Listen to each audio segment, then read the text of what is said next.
Yes, that's right. Squared Circle Radio is on the air. Welcome to the show. We appreciate you being with us.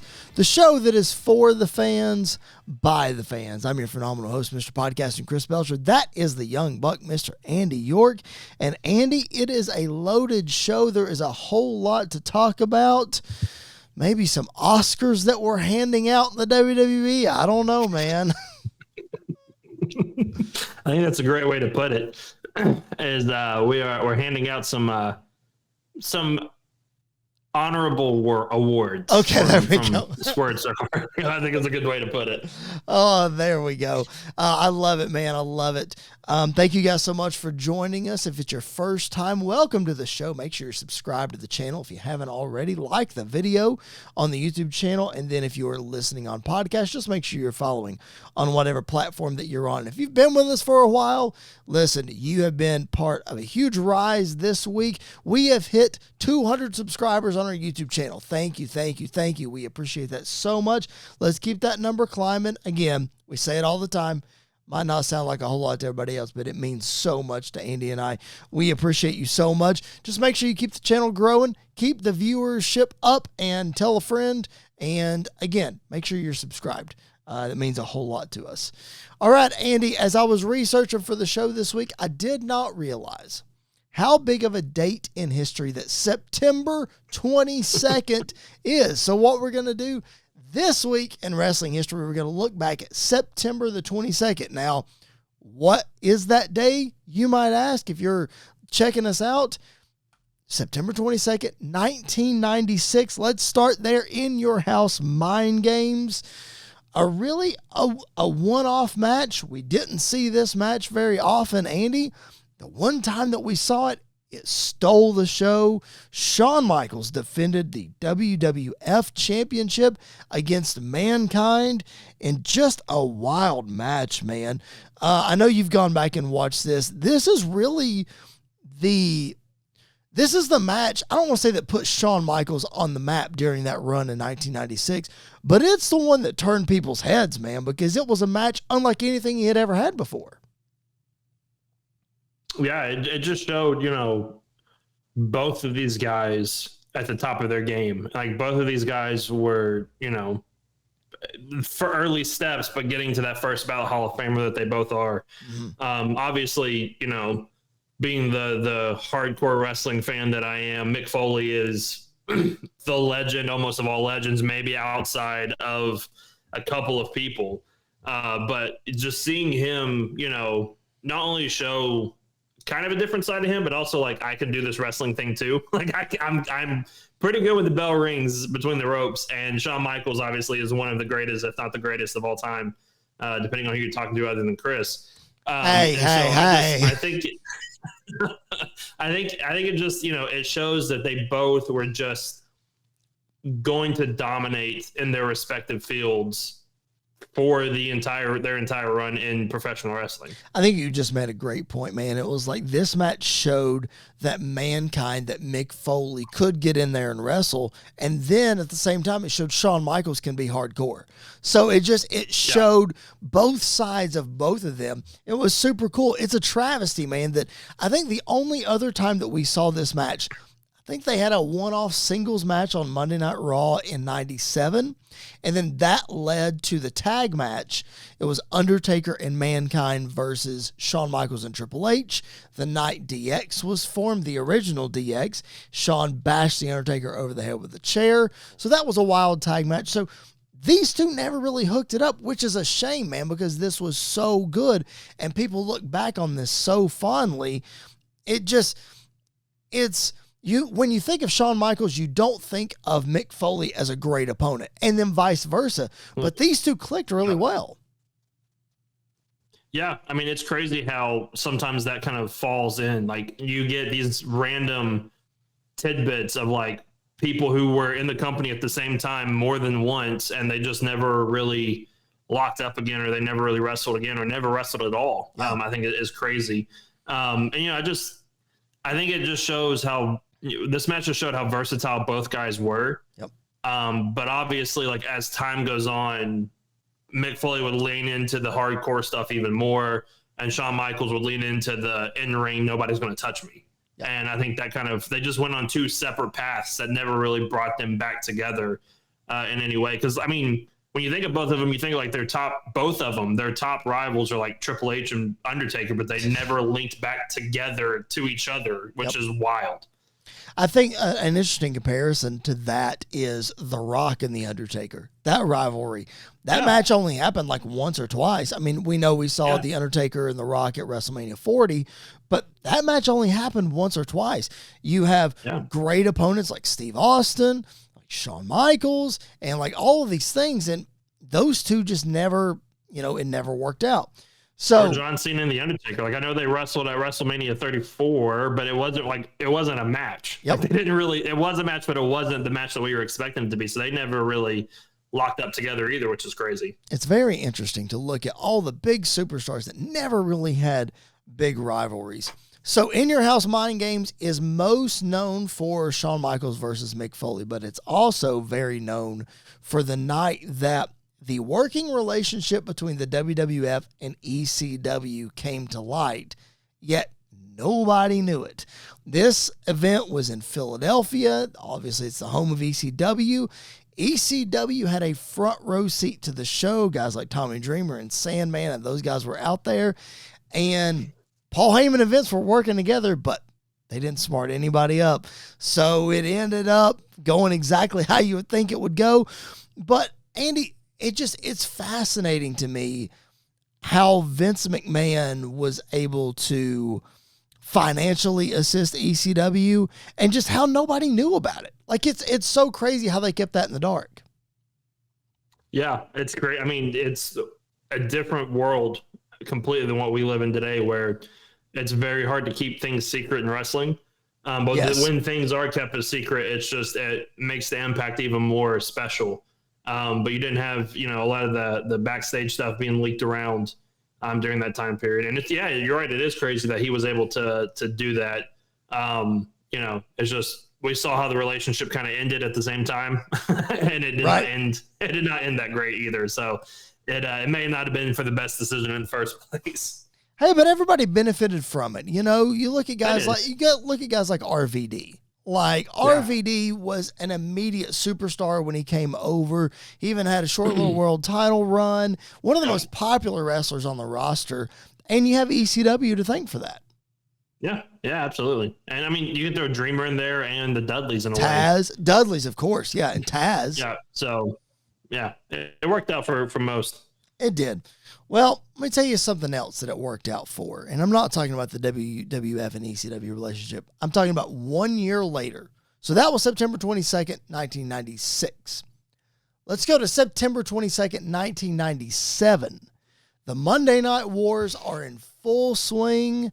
You got Raw on one channel. You got Nitro on the other channel. Let's flip it over to TNT real quick. And a guy by the name of Bill Goldberg made his debut September the 22nd, 1997. He wrestled a guy by the name of Hugh Morris, which most people know him by the name Bill DeMott.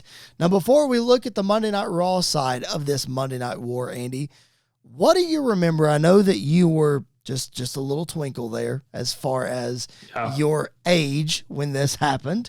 But what do you remember as a young wrestling fan growing up? We all know what your opinion is of Goldberg now. We get that. So let's try to reel it back into young Andy wrestling fan. What do you remember about seeing Goldberg in your early fandom?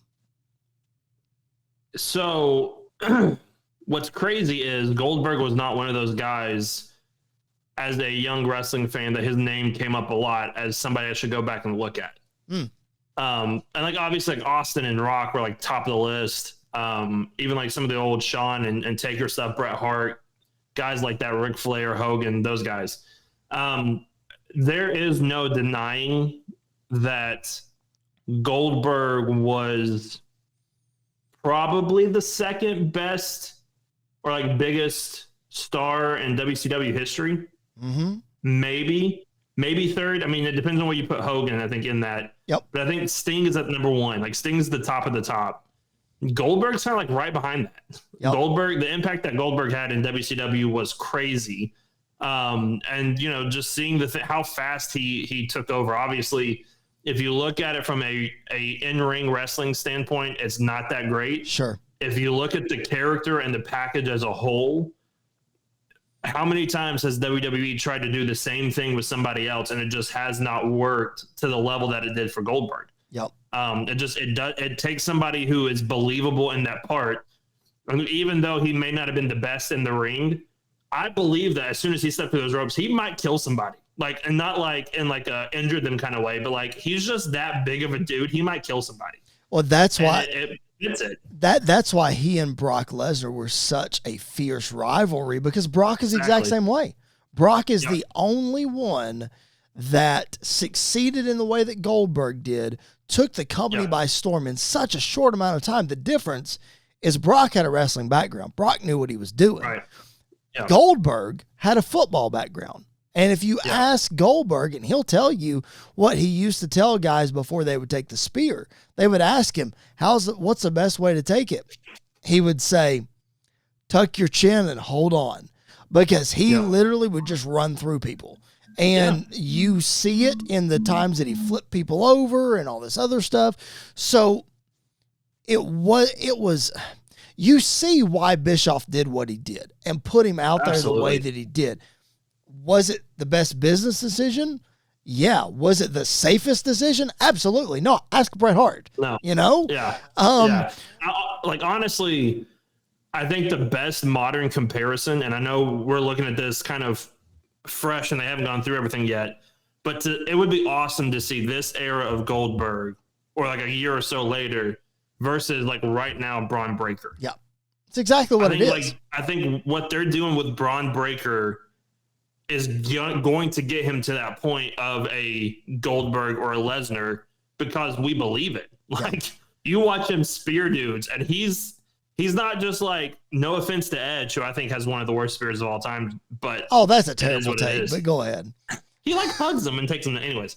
It's called safety. We're talking about the difference in safety here versus Goldberg and Edge. But the way that Braun Breaker does it, and hits like 27 miles an hour as he runs around the ring and then smacks somebody. That's true. Like, it gives me Goldberg vibes. And so I think what they're doing with him is going to get him to that level, but I don't know if anybody is ever going to get to that height of, freak athlete besides Brock Lesnar, like Goldberg.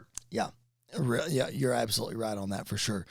So that's what was happening over on TNT, over on Monday Nitro. Anybody want to guess what was happening September 22nd, 1997 on Monday Night Raw? It just so happened to be the first ever Monday Night Raw to emanate from Madison Square Garden. And that night, Mick Foley debuted the Cactus Jack character in the WWE for the first time. And then, as you see on the YouTube channel up there in the upper left-hand corner, the Rattlesnake, Stone Cold Steve Austin, stunned Vince McMahon for the first time. Andy, what a time in the world of wrestling. September 22nd, 1997. Yeah, I mean, it is the iconic Attitude Era moment. It is. Is that first Stunned event. And it set off WWF, WWE for such a monumental hot spell that I don't think they even knew what was about to happen. And it absolutely took off. It made Stone Cold Steve Austin who Stone Cold Steve Austin is. Yep. It made the Mr. McMahon character, up until the documentary, it made the Mr. McMahon character like the most hated man in professional wrestling. Sure. And it worked to perfection. It worked better than I think they even anticipated it. And they got, how many years of storytelling did they get after that, just from this one moment that happened? They were still telling the story up to WrestleMania 38. We were there to see the worst stunner of all time. So from 97 to 2022, we told a story for 25 years. Is that right? Yeah. Jeez. I think so, yeah. So 25-year rivalry, that's pretty good. That's pretty good. Yeah. So you could say that WWE was on fire that night. So that's this week in wrestling history. We appreciate you guys being with us. If you're on our YouTube channel, again, make sure you like the video. We would appreciate that. Subscribe to the channel if you haven't already. You might think you're subscribed. You hear me tell you all the time, subscribe. You might think you are. Just check down below the video and hit that subscribe button, hit the notifications bell. We would appreciate it very much. We tell you all the time about our friends over at Sports Wire Radio. Tom, Bryce, and the crew have you covered. Baseball season is winding down. Professional wrestling is always hot. The NFL we're heading into week 4. So Sports Wire Radio has you covered on all fronts. But I could leave some people out if I tried to sit here and name them. So I'm going to let the Reverend Tom Bryce tell you what you can expect on Sports Wire Radio. Looking for all the latest happenings in the world of sports and wrestling? Well, you're in luck because Sports Wire Radio has you covered 24 hours a day, 7 days a week, and 365 days a year. With great shows in the world of sports, such as the Pinstripe Chronicles, hosted by Uncle Tats, Donald Stewart, and Rob Barrows. New York Baseball Talk with Chris Bazaya and Rob Maraska. The Liftoff Jets, also hosted by Chris Bazaya and Sharman Phillip. Neil Villapiano and the Devil's State of Mind. Randy Dillon's Hockey Fan Chat. In the world of wrestling, Sports Wire Radio has you covered with Squared Circle Radio, featuring Chris Belcher, Andy York, and Jared Justice. Those sit-down marks with DB, Primo, AJ, and Michael. A work in progress, featuring the Mayor of Canton, Piles, and Glenn Abbott. You can catch all of these great shows and more anytime, anywhere, and any place via the Listen Live button on sportswireradio.org, and you can also catch Sports Wire Radio anytime on YouTube at Sports Wire Radio 6579 to catch all the latest happenings in the world of wrestling. Sports Wire Radio has you covered. It's all sports matters and all wrestling matters here on Sports Wire Radio. I am your host, the owner of Sports Wire Radio, the #1 global radio station, the owner of the Promo Wrestling Federation, and one of the owners of the Pride Wrestling Federation. Your voice, figuratively and literally, where all wrestling matters, the Reverend Tom Bryce. Listen, if he don't get you fired up telling you about all the great stuff on Sports Wire Radio, Andy, I don't know what's wrong with him. Yeah, I mean, I'm ready to run through a brick wall every time I hear it. I'm ready to do another episode as soon as it's a good thing we do that in the middle because it rejuvenates us for the second half of the show. It does. You're exactly right. Well, let me tell you what rejuvenated us this Friday night on SmackDown. If you're watching on your YouTube channel, you can see this image. And I believe this was the image that was shared on social media on both Cody Rhodes' Twitter and Roman Reigns' Twitter. If it wasn't this exact image, it was something very, very similar. So we all got the vibes. Andy, what in the world are we getting? What are we getting? What are we getting? What are we getting? Well, Andy, turns out on Friday Night SmackDown that we should have been handing out an Academy Award because what we got was an epic presentation, an epic face-to-face showdown with Cody Rhodes and Roman Reigns in the middle of Georgia Tech's football stadium to, I guess, I don't want to say bury the hatchet because we're clearly far from that, but sort of find some common ground ahead of this tag team match. Either way, whatever the exact purpose was, Andy, they knocked it out of the park. The way they shot it, the way that they were speaking to each other, the entrances, the exits, the whole 9 yards. This was just pure gold. Yeah, it was awesome. I mean, it's the definition of the enemy of my enemy is my friend. And that's kind of the moment that we got right here is those two guys acknowledging, like, I don't like you, you don't like me. We both hate this guy over here, though, the most. So let's take care of him, and then we can get back to our business later. This was like the peak. It reminded me of Roman Reigns, reminded me of Thanos, and Cody Rhodes reminded me of Captain America levels of just two people, two completely total opposites having to come together for a moment. And it got me even more excited for Bad Blood, but it got me even more excited to see Roman Cody 3 and just to see what else can take place down the line because it was done, like you said, to perfection. From the way that they walked in to the way that they spoke to each other to the intensity that you felt. And we all know how much Atlanta means to the Rhodes family, but specifically Cody Rhodes, and have Roman say, yeah, but I played football here. I bled for this place. Like, This is my stadium. And just to see them go back and forth. It was done absolutely perfect. Yeah, I completely agree with you. Let's not get too far down the road, but I do want to address one thing you said, that it made you excited to see Roman Cody 3. There are lots of rumors floating around right now that that match is being pushed for Crown Jewel at the beginning of November. Mistake? Is it okay? We know how these Saudi shows go most of the time. What are your thoughts?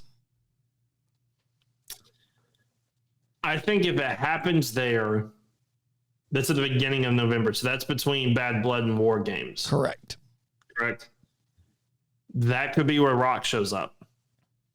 Okay. So I think they could use this as a ploy, like a story, just a storytelling, just put doubt. Roman could win the belt back, but here comes Rock, and everything kind of falls apart. And then we head into War Games and everything else. Mm-hmm. I also I don't know though. I kind of like the idea of Roman Cody, this story being nothing but WrestleMania main events at the same time. I think that's just very poetic, because it's everything they wanted Roman Brock to be, that it never was going to be. Yep. But with Roman Cody, it is working to perfection. So I think they could save it for that. Or like we talked about a couple weeks ago, they could do it at Crown Jewel. Rock gets involved, whatever happens at War Games.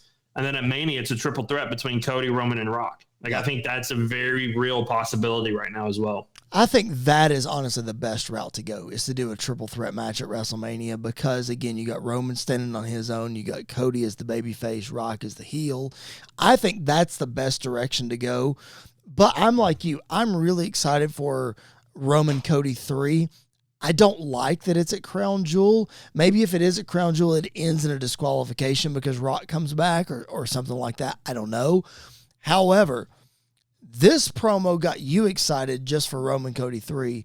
I'm going to take it a step further and say this promo, because you've ragged me for it, how I've preached that I think Rock is going to take the title from Cody.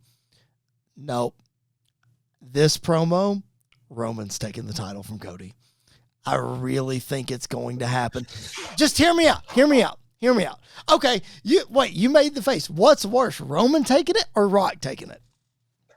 Both of them taking it. One of them taking it from him. I think is not good. Listen, if I had to pick the word, the lesser of two evils, I would pick Roman. Okay, thank you.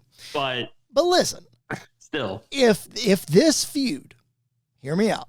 If we are comparing this feud to Rock Austin, I mean, this generation's Rock Austin, right? Did they not trade the title back and forth? Did we not have that back and forth? Switching babyface heel, all that kind of stuff. I mean, it's not to say that when we get Roman Cody 3 and Roman takes the belt, that doesn't mean we can't get Roman Cody 4 or Roman Cody 5 or what. That doesn't mean Cody's not going to win the title back down the road. Maybe it's not from Roman, but Roman's going to win the belt back at some point. I think he will win the belt back at some point. I don't think it happens this soon. I'm not saying November, because I don't want it to happen at Crown Jewel. I think that's terrible. But I think WrestleMania 41, there could be a possibility. I mean, I think there's a possibility that could happen. I also think, though, that the end goal for this whole feud between Roman and Cody might be to make sure Cody stays or gets to the level that Roman is now. So when Roman's gone for even good or for much longer, Cody fills in that Roman Reigns spot now. Yeah. Which, I mean, I know he already is there now, but who else can say that they beat Roman twice, one to win the belt and then to beat him again to keep the title, and we move on from there. Right. I think that's more that's probably where they're going as well. I don't mind them trading the belt back and forth, but at some point we also need to get some other people to win this belt. Sure. And that's true too. That's a very important part that we're kind of missing, of Kevin Owens needs to win this title at some point. Yeah. Randy needs to win this belt back at some point, probably. There's a really good chance John Cena is going to be champion sometime next year. Yeah. So I think somewhere down the line, yes. I don't think at Crown Jewel. I don't think at WrestleMania 41. I think maybe 42, maybe a little bit further down the line. But I don't necessarily need Roman and Cody to be the ones trading the titles back and forth. I'm with you. I mean, I get that. I for sure get that. I think that's a way to keep Austin and Rock, we know that feud continued for 7-8 years or whatever, and they're still their greatest rival. So if we're going to build towards that, I don't hate it. I mean, you could do, we're talking about the triple threat. You can do a world where Roman pins Rock for the title. Cody doesn't even have to be involved, and Roman gets the belt back that way. You know what I mean? Let's go back to the promo, because I want to get your thoughts on some of the things that Roman said.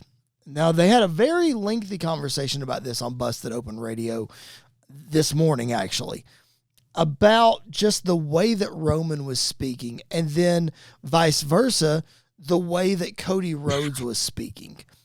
And if you listen to Cody,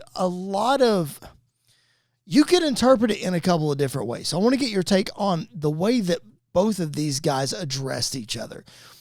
I think you could look at Cody, some of the things that he was saying to Roman. No, I beat you. It's my title. You're exactly what I said you would be. You're a chief without a tribe. It's my title now. He said it in a very heelish way. You could argue that it's a very slimy way that he said it. On the flip side of that, you could argue that Cody said that and that he actually had some oomph behind what he was saying. We often looked at Cody needs to get more serious about his character. It doesn't need to be just this rah baby face. Let's be a little bit more vicious. And maybe this was him being a little more vicious and sticking it to Roman. On the other side, let's look at Roman. A lot of the things he said, man, were things that he would say as the tribal chief, as the head of the table, as a heel. And then Cody put him back in his place. So maybe that was to set Roman back and be like, oh, whoa, wait a minute. This is different.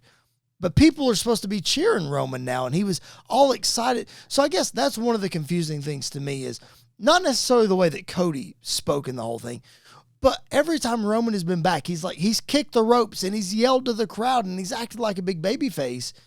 But in this promo, it didn't sound that way. You know what I mean? So what is I know that's a whole lot to digest, but what was your take on the dialogue?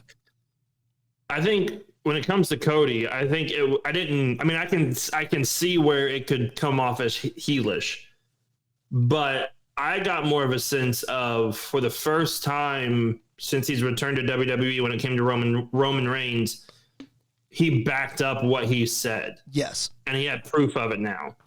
And it was more of, you said I couldn't do this. And in fact, I didn't do it at WrestleMania 39, but at WrestleMania 40, it was a different story. I beat you for this. This is not yours to take anymore. This is mine to give. Like, this is my title now.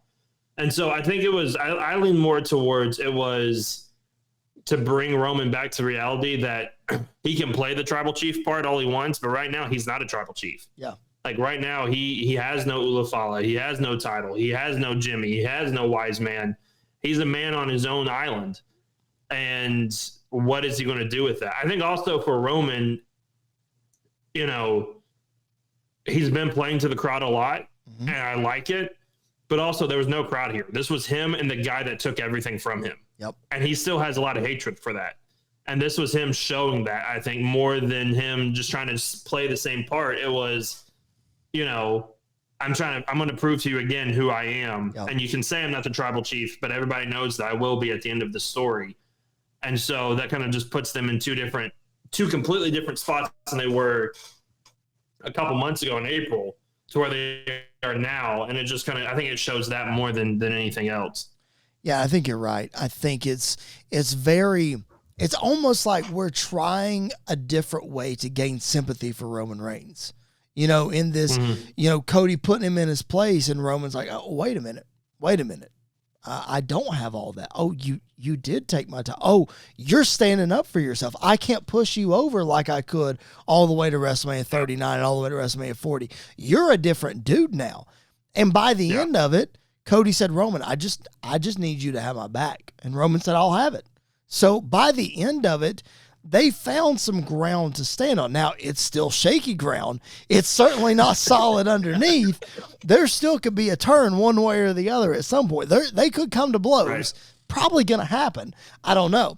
But I think you brought up a great point. They did this with no crowd, which was the best thing they could do. We talked a couple weeks ago about how they should have done this with Liv and Dom and telling that story. And they showed that it works to perfection because, man, I don't know what would have happened if they would have done this in front of a crowd. I don't know who they would have turned on. I feel like it would have just been really mixed and people not knowing what to think. Yeah. Yeah. And I mean, you've also got a lot of people from outside of WWE who are acknowledging just how great this is. Yes. And I think that's really important, is to lean into that side of it a little bit more and to lean into that aspect of it even more. And so I completely agree. I think this was perfect to do this not in front of a crowd. I don't think Roman and Cody are going to cut promos on each other in front of a crowd for a while. If anything else, I think we're just going to have probably Solo and Jacob start cutting promos and Cody interrupts for the next couple of weeks while Roman's not going to be there. And then, fingers crossed, SmackDown in Nashville, they do it. Roman makes the save again, and Cody and Roman are standing tall at the end, or whatever the case is. Yep. I don't think they need to do this in front of a live crowd. I'm also very curious to see what the crowd at Bad Blood is going to be like, because obviously they love Roman, but we're in Cody's hometown too. Yeah. So, I mean, what's it going to look like? What's the crowd going to be like? It's going to be really interesting. I think it's very much like you have the two most popular guys on the roster on one team, and they're just going to be going ape wild for this team. Like I don't think you'll see too many. You won't see a split crowd because they're on the same team. I don't think. Yeah. I could be wrong. I think it's going to be hot regardless. Now let me ask you a question. Let me flip it on you and ask you a question. Uh-oh. After this, do you still think Cody eats the pin?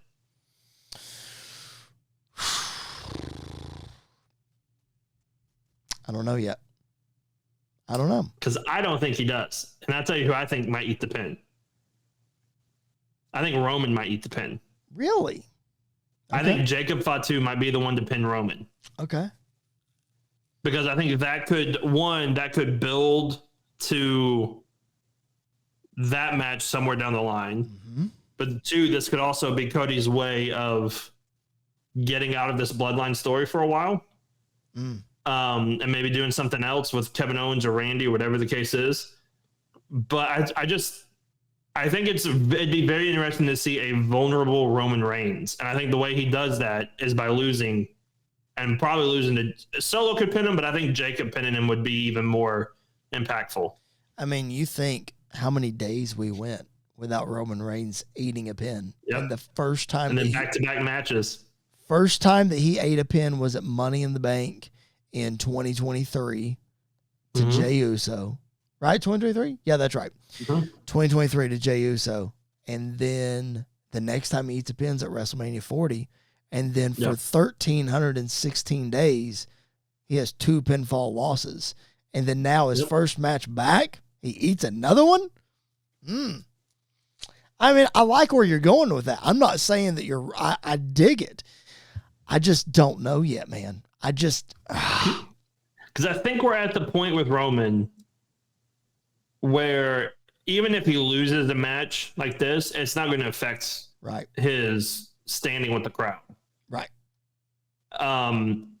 So I don't know. Plus, I think I'm always looking for a way to boost Jacob Fatu up even more. And I mean, that's like as big as it gets. So that's very true. Oh, man. I don't know. I'm anxious to see what happens. We're going to preview Bad Blood coming up next week, so make sure that you're subscribed right here on the YouTube channel. Make sure that you are following us on whatever podcast platform that you are on. Again, if you are on the YouTube channel, make sure that you like the video. Subscribe if you haven't already. 90% of our viewers, we're up to 90% of our viewers are not subscribed. Guys, it's right down there. Hit the subscribe button. It does not cost you a thing. It helps us a ton. we would appreciate it so, so much. That is the best way to support this show is by subscribing to the YouTube channel. All right, Andy, we talked about Cody. We talked about Roman. Well, there's one more player in all of this who by the end of this promo, we cut to a shot backstage, and who's watching it but Kevin Owens. Byron Saxton tries repeatedly to get a word with Kevin Owens about what he thinks about this, and Kevin says, I'm just going to go out there and tell the people. And he tries to go tell the people, and then Solo Sikoa and the Bloodline interrupt. And who makes the save but Cody Rhodes, and Kevin just he doesn't know what to do. Andy, I told you last week, vividly remember telling you this at my kid's birthday party. I said, I hate that they did the first Cody KO match before they did this Roman thing, because it makes no sense. Do the Cody Roman thing as a one-off and then do several matches with Cody and KO. I was wrong. I'm so glad they did this the way they did it, because now the storytelling with Kevin Owens is brilliant. I love it. Yeah. Yeah. I mean, I think we're gonna go from that first match where he was afraid to unleash the old Kevin Owens on Cody. Yep. So whenever they lock up again, I mean, he's just going to brutalize Cody the entire time. Yep. And so I'm looking for that. Honestly, I think the SmackDown after Bad Blood, I think we might get the turn. I think depending on where the match is, the tag match is on the card, I think it could happen at Bad Blood. I was just getting ready to say that. I think if Roman and Cody win the match, Roman is, celebrating, standing over the Bloodline in the ring. Cody is already at the back of the entrance. We see a shot of Cody and Roman locking eyes, and then boom, KO hits Cody from behind. Like, easy. Yeah. I could see maybe Jimmy shows up at Bad Blood, and somehow Solo and Jacob and Jimmy and Roman start brawling their way up the ramp, and Cody's by himself in the ring, and then all of a sudden gets stunned out of nowhere. Like something like that could happen, but I think it's going to happen. And then I don't know if that leads into Crown Jewel of doing KO versus Cody, or I don't know if we just kind of let this thing go until Rumble and do Cody KO at Rumble, because they love putting Kevin Owens in the world title match at Rumble. They love doing that. They do. That's true. You're right. I don't know. It'll be interesting to see how far they let it go, because you've got War Games in between, and we floated around the idea that Cody and Kevin Owens could be teammates with Randy Orton and Roman Reigns in War Games. Who knows? I have no idea. The turn could also happen post War Games, where like this is planting the seeds. He gives Roman the shot at Crown Jewel, and then he kind of forgives him. But then Cody, for some reason, joins Roman's team at War Games, and we're piling all this on Kevin to where he snaps at some point and takes out Cody. Yeah, it's bound to happen. And when it does, let's go. I know you and I both love a good heel Kevin Owens. So yes, there's nothing better than a good heel Kevin Owens. We are all for it. Well, speaking of a good heel Kevin Owens, we have a brand new segment on our podcast that we're going to debut, and it is called You Just Made the List. That's right. A new segment called You Just Made the List. What in the world are you guys talking about? You just made the list. A list is going to be our form of a fun countdown that we're going to do. The top 10 Hell in a Cell matches of all time. Celebrating that because Bad Blood is coming up. Drew McIntyre, CM Punk inside Hell in a Cell. The first Hell in a Cell match was at Bad Blood 1997. So Andy and I are going to count down our top 10 favorite Hell in a Cell matches. Now, I'm going to give a caveat before we do this. Most of the matches on our list are the same, because we all know what good Hell in a Cell matches are. Now, a couple of them might be in a little bit of a different order. That's okay. We're going to run straight through our top 10 list. So Andy's going to give me his, and then I'm going to give you mine. And then we're going to talk about the differences. And then ultimately, we're going to talk about why these matches are so great. So, Andy, let's roll through your 10. All right. So before I jump into my 10, I'm going to give an honorable mention Yes. for one, and that is the 6-man Hell in a Cell match at Armageddon. I believe it was at Armageddon. Was it Armageddon? Armageddon 99? Yeah. 99 or 2000, one or the other. Maybe. Mainly just for the sole spot of Taker chokeslamming Rikishi off the top into the truck. No, it was 2000. It was 2001 because Taker was the biker at that point. Yeah. So it's 2001. But just for that sole moment, and then all the stuff that kind of came post that with The Rock and Kurt Angle and everything else, just everything after that was great. But I really like that one. Yes. My top 10 though, number 10, I've got the Usos versus the New Day, which that's just a crazy match. It was a lot of fun to watch that. Number 9, I have Undertaker versus Mankind from King of the Ring with the infamous spots. Number 8, I have Undertaker versus Edge from SummerSlam. Number 7, I have Batista versus Triple H at Vengeance. Number 6, I have Undertaker versus Brock Lesnar at No Mercy. Ooh, not the most recent one? I almost put that one on my list, but I think this No Mercy one is better. Okay. Number 5, Seth Rollins versus Edge at Crown Jewel. One of the better modern day Hell in a Cell matches that we've had in a while. Number 4, Triple H versus Cactus Jack at No Way Out. Number 3, Undertaker versus Shawn Michaels at Bad Blood. Number 2, Cody Rhodes versus Seth Rollins from a couple of years ago at Hell in a Cell. And then number 1, I think the greatest match of all time, one of the greatest matches of all time, Triple H versus Undertaker at WrestleMania 28. Well, that is a fantastic list. Again, let me give you a few of mine because they are just a little bit different.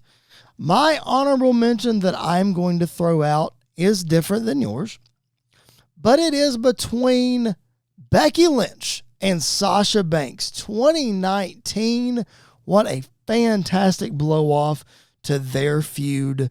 It gets an honorable mention for me. Number 10 on my list is The Undertaker and Mankind from King of the Ring 1998.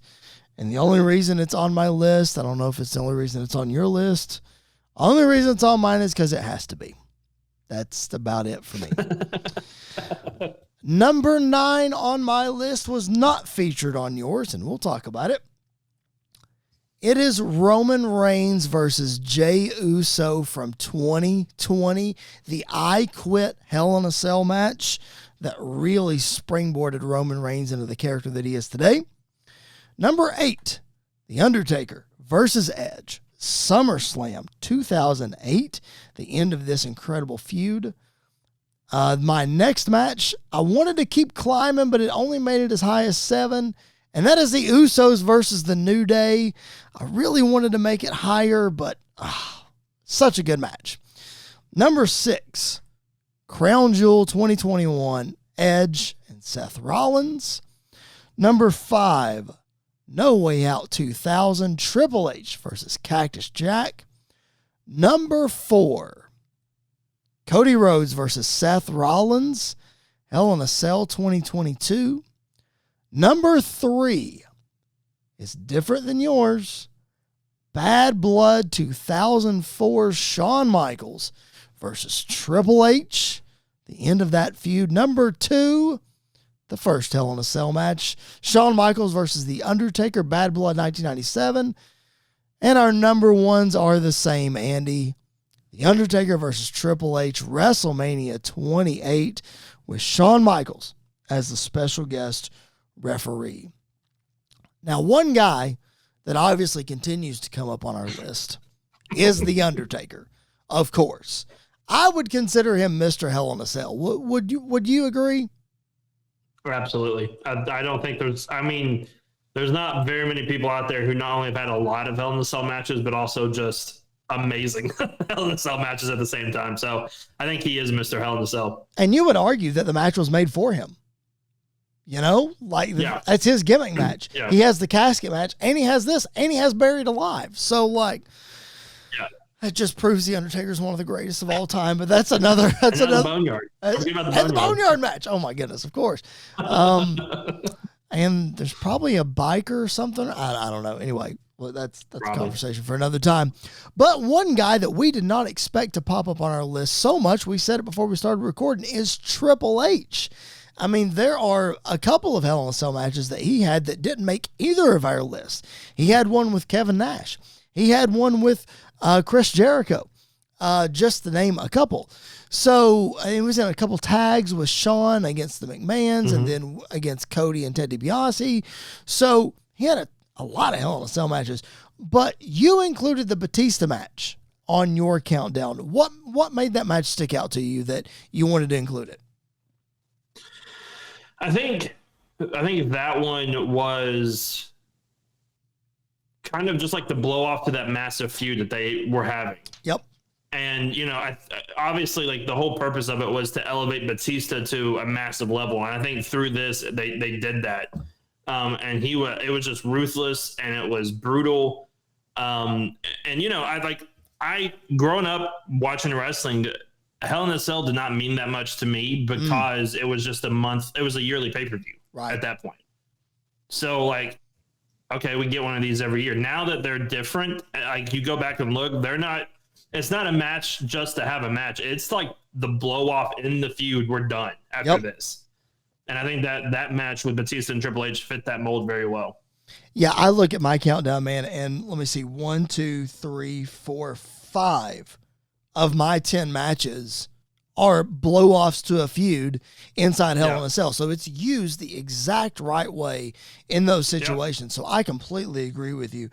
I didn't include Batista and Triple H on mine, but I did include Triple H and Shawn Michaels in mine because I feel like that, that was such a personal rivalry. We talked about personal rivalries a couple weeks ago. This was such a personal rivalry between these two. This is Shawn's first rival in his comeback. And for he and Triple H to go toe-to-toe I think this, I may be wrong, but I think this is still the longest Hell in a Cell match in history is Shawn and Triple H. Yeah, I know, right? Triple H match. It wouldn't surprise me. That's true. But this one, just an absolute bloodbath between these two guys. You put Taker and Brock from 2002, not 2015, 2002.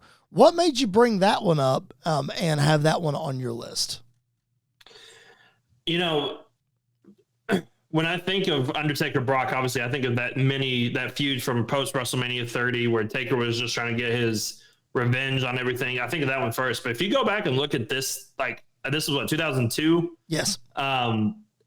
Young Brock, who was still very much green in professional wrestling, going out there and doing what he did against Taker in like a massive match like Hell in a Cell against, like we said, the Mr. Hell in a Cell. I think it's just, it was done so well. It made Brock look like a killer that he is. Yep. It reminded you of Taker, even though he had the hurt hand, like, he's still the Undertaker. It's like he's gonna mess some people up. He's gonna do things. It's a brutal match to watch those two guys go through it. That's part of the reason why I like their 2015 one so much is because modern day, outside of what we've gotten the last few years in the New Day Usos, which I'm sure we'll talk about here in a minute. Yep. Modern day Hell in a Cell matches are not that violent. Yeah. Like, they're not crazy violent. I think the most violent thing I've seen in a Hell in a Cell match is when Randy took the screwdriver to Jeff Hardy's earlobe and started twisting it. Oh my gosh, that's vicious. one of the most violent things I remember. But like the 2015 one, they like removed the ring, they had the wood, everything else. But that 2002 one, man, they brutalized each other in that one. Yeah, they did. You're exactly right. This one that was on my list that wasn't on yours wasn't as brutal. But from what we know now with the Bloodline storyline, we talk about all the time how the Bloodline was born in the pandemic and it was strategically crafted and just focused on, and the attention to detail for the Bloodline, this springboarded all of that. This I Quit match between Roman and Jey Uso. You have Jimmy coming in and he threw in the towel the pay-per-view before, and then he comes in and he stops, and then Roman has sympathy for both of them, and then Roman chokes out Jimmy, and then you see this ruthless, manipulative Roman Reigns. It's the genesis of the Tribal Chief character, and arguably one of the greatest characters in WWE, the way it's been developed. And I never thought I would say that about Roman Reigns, but as on top of the world as he is and how good this storyline is, I just couldn't leave this one out because it's so pivotal in that. One that neither of us left out that we have to talk about, you just mentioned it, is the Usos versus the New Day. I watched this match yesterday in prep for this. This match is so good. Oh my goodness, man. Like I kept saying, I wanted to put this one higher, but good grief. This one is so much fun to watch, dude. Yeah, I mean, if we're real honest, tag team Hell in a Cell matches are usually not good. Like, they're not that good. Right. The DX, I think it was Vince and Big Show. Was it that one? Yes. That one's more funny than it was good. Yep. Like it wasn't really anything special. DX versus Legacy was not that great. Correct. Anything with Ted DiBiase Jr. in it is not that great, to be real honest with you. But this was like the first tag match where the rivalry fit the mode, because they had been going on banger after banger after banger in their feud. Yes. And then like just the spots that I remember I believe they trapped Xavier in the corner with the kendo sticks. Yes. And then just started wailing on him. Yep. Like things like that. Big E was like brutal in this match. The Usos were brutal in this match. And that was like my favorite feud during that time period, was the New Days versus the Usos. But that elevated it even more to such a special level. And, that match is so special. If you haven't seen it, you definitely need to check it out, because it's a side of the Usos we're used to seeing. It's a very different side of the New Day that we've never really seen before. And it's awesome. If I'm not mistaken, I think this pay-per-view was in September. It may have been October, so I may have my timeline a little bit off. But I say that to say it was either the month or 2 months prior at SummerSlam. They're having a kickoff show match and absolutely it's amazing. Stole the show. And then I think it might have been the best match on the show. I think you're right. So they have a kickoff match and then they go to Hell in a Cell. So it's like, you want to put us on the kickoff? We'll show you. And they absolutely showed them. It's fantastic. All right. Most every other match that we agreed on, but the one we have to talk about is the one that we both solidified as the best Hell in a Cell match of all time, and that is The Undertaker versus Triple H, WrestleMania 28.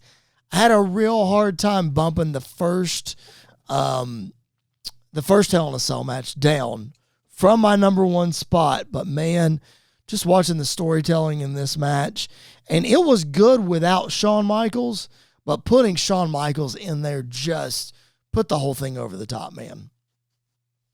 Yeah, I mean, this is my favorite WrestleMania match of all time.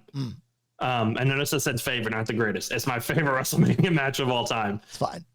Just like the storytelling of The Undertaker's WrestleMania streak at this point, obviously, like he was not there for like the whole year going into WrestleMania 27. He fought Triple H. He wasn't there basically the whole year going into WrestleMania 28. Fought Triple H again inside Hell in a Cell, the end of the era. You have Jim Ross on commentary calling everything. Like it was a proper WrestleMania Hell in a Cell match. But the moment that makes it for me is the super kick into the pedigree kick out. Yep. Is the greatest moment to me in WrestleMania history. Like wow. I still watch that match. Every time I watch that match, I'm like, he can't kick out of this. Like, there's no way. And the point we talk about with Roman kicking out of 0.9999, Taker kicked out of 0.9999, and it was amazing. Yeah, like it was absolutely amazing. Just the whole match itself, but that moment specifically is something that I don't think will ever be topped. It's hard to argue that, man. I don't know that I'm ready to say that it's the greatest moment in WrestleMania history, because I don't exactly know what that is. But that falls finish is 100% up there. There is no doubt about it.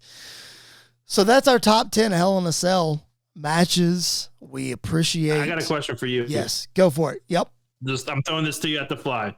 We've talked about the 10 greatest. Do you know what do you think is the worst of the worst? Because we always have to talk about the best and the worst. What's the worst of the worst? Off the top of your head. I know what you're going to say, so go ahead and say what you're going to say. There's two I have. Oh, you have two? What I have. Okay, go ahead. Go ahead with your two. Yeah.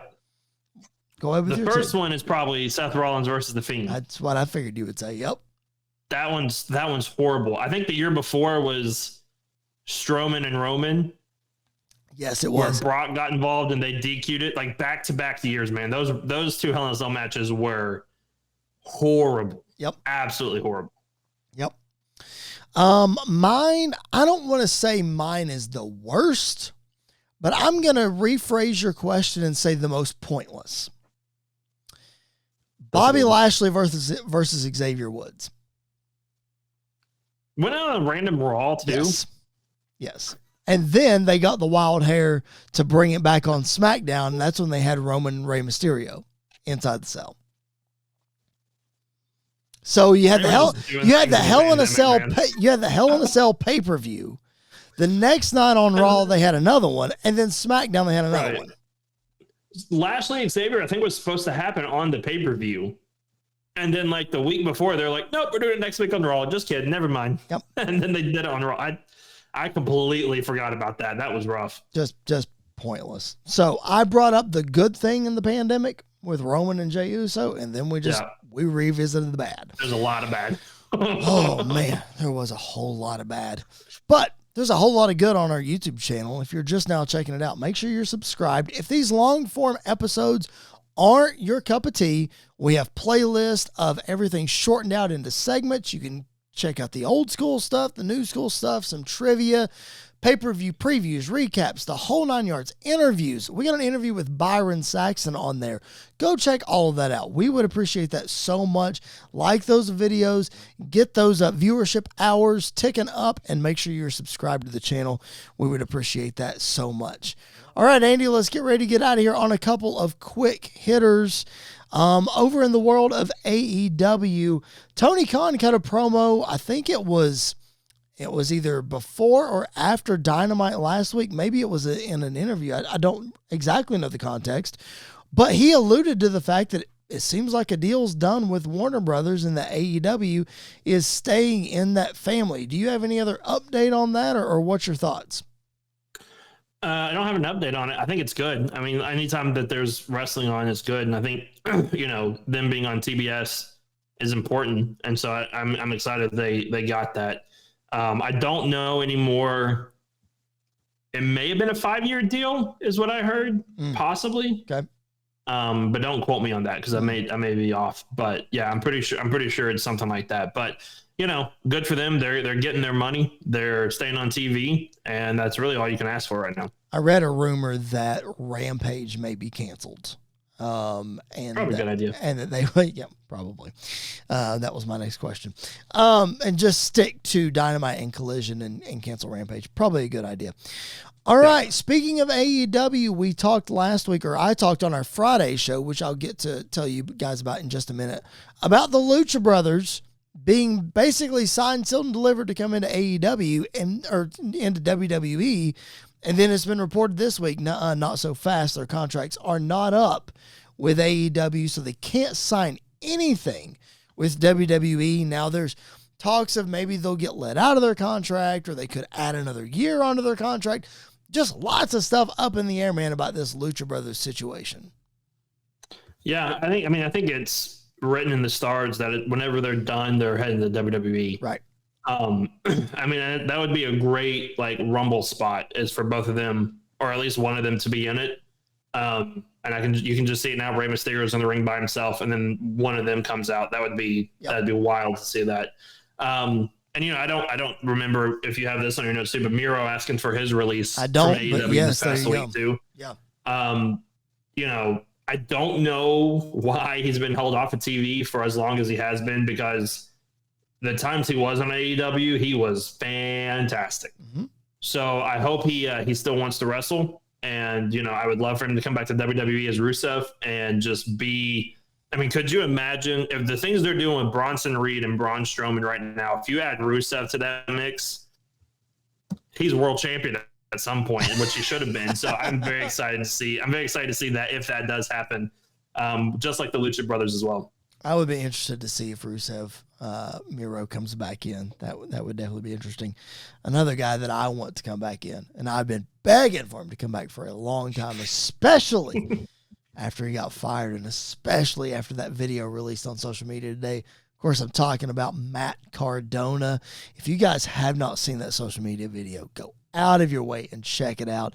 Dude is recovering from, I think it's a torn triceps. I could be wrong, but Andy, I know that you're not the biggest of Cardona fans, but you saw the video. It's pretty good, right? Oh, it's very good. I think what Cardona does well, he does fantastic. Yes. He's got one of those personalities that I'm like, I don't like you that much, but that's fine. Is this the year that he shows back up in the Rumble that we've been saying for the last, I think, 5 years now? We've been saying it since he got fired, that this is the year that he comes back. This is the year. I mean, I would think so, but shoot, man. Who knows? I don't know. Who knows? I don't know. He's doing great on the indies. He's fantastic. He's making money, man. He's making more money now than he ever did with WWE. So, I mean, there's that. All right. Speaking of the guy that fired him, the documentary that we have all been waiting for, not just one documentary, the 6-part docu-series, Mr. McMahon on Netflix, drops this Wednesday. Andy, what are you expecting to see? I'm expecting, especially based off of what we saw today on social media. Yes. I'm expecting the McMahon name to have even more mud thrown on it this week. Uh-huh. I honestly, I'm very curious to see what's in it. There's also a part of me that's dreading to see what's in it. Yes. At the same time. Yep. Because obviously the things that have come to light the last year or so are just horrific. And, who knows what else is lurking out there, because guys like Vince don't just have one skeleton in the closet. They have a lot. And so who knows what's going to be on there. All I know is I'm going to be very intrigued. Yep. And it's going to be very interesting to see what happens, but I don't think it's going to be for the weak at heart to watch it. I think it's going to be pretty rough to see it. Guys like Vince have skeletons that cover up skeletons that cover up skeletons that cover up skeletons. Yeah. So here's what I am hoping to get out of it. I'll be the eternal optimist of the crew here. I am a sucker for behind the scenes stuff. And I have always been an advocate of what Vince built, how he built it, or at least what we've seen surface level. I've always been intrigued on how he built his company and just the success that it was. So I hope that we see some good stuff in the way that the WWE was built and some positivity, because the man revolutionized the world of wrestling. So I hope that we can find some sort of separation. I hate to go down this route, Andy, but it's the only comparison that I can think of. It's like watching Chris Benoit as a wrestler and appreciating him for what he did in the ring, but not condoning his personal actions outside of the ring. Yeah. I hate to bring that comparison up, but I hope that this documentary, at least for what's bad in it, I hope we're able to remember the good things that Vince did do. We're talking about him like he's dead. Hopefully we're able to remember some of the good things that he did do to revolutionize the world of wrestling. Yeah. And, I think we're going to get some of that, hopefully as well. And, like you said, it's very hard sometimes to pull the art away from the artist. Yes. Depending on what somebody has done. And I know that's very hard. Like I cannot stomach a Chris Benoit match for anything. And I know there's a lot of people out there like it. And I know there's going to be a lot of people who are not going to say anything positive about Vince, because I have a very hard time saying anything positive about Vince as well. Sure. But the company that was built, I hope we get a lot of insight as to that. Yep. But like I said, I think Vince is going to get dragged through the mud like he should get dragged through the mud, and he's going to come out looking even worse than what he is now. Well, I'll tell you what, good, bad, ugly, indifferent, we're going to talk about it. Because, ladies and gentlemen, last week on our YouTube channel, we debuted a YouTube exclusive show called 3 Count.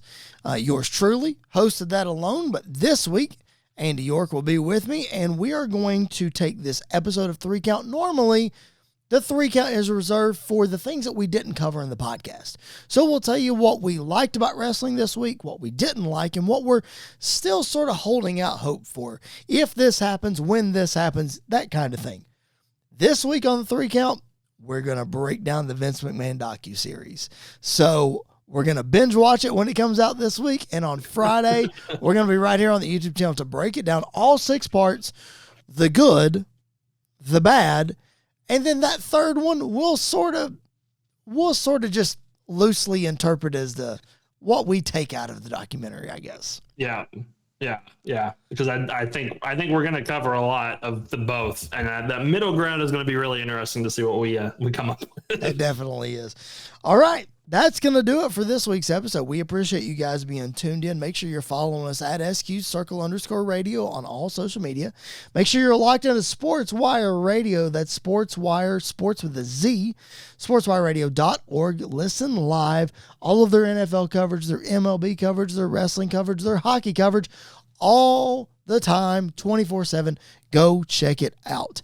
Like and subscribe on our channel. We would appreciate that very much. And if you're on podcast, make sure you're following on whatever platform that you're on.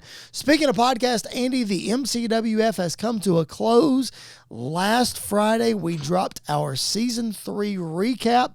It is the close of one book, but it is the opening of another one. Man, just so much fun. The MCWF, we're taking a break from it for a couple of months, but we're going to be back. And that season 3 recap, it's a fun behind-the-scenes look at what we do, man. Yeah, it's a lot of fun to see where we initially started versus where we finished, and like the plans that we originally had that got changed or altered for one reason or another. So it's a lot of fun. So definitely, if you haven't checked out season 3, listen to season 3 and then check out that recap. And where we talk also a lot about what we're going to do in season 4 and how we're going to change things up a little bit and how fun it's going to be. Yeah, it's our fantasy booking show that's available on podcast only, so make sure that you're checking that out. We fantasy book current day rosters. We've actually got 3 seasons of it, so you can go back in the archives and check them out. But if that's too much to digest, just check out season 3 and that recap, and then you can go back. So that's podcast only. YouTube only, again, 3 Count. That's available in the archives on the YouTube channel. Go back and check out last week's episode and then get ready for this Friday, the Vince McMahon episode.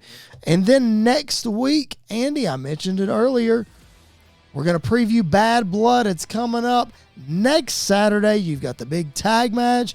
You've got Hell in a Cell. You've got Rhea and Liv with Dom in a shark cage. It's going to be a wild show, man.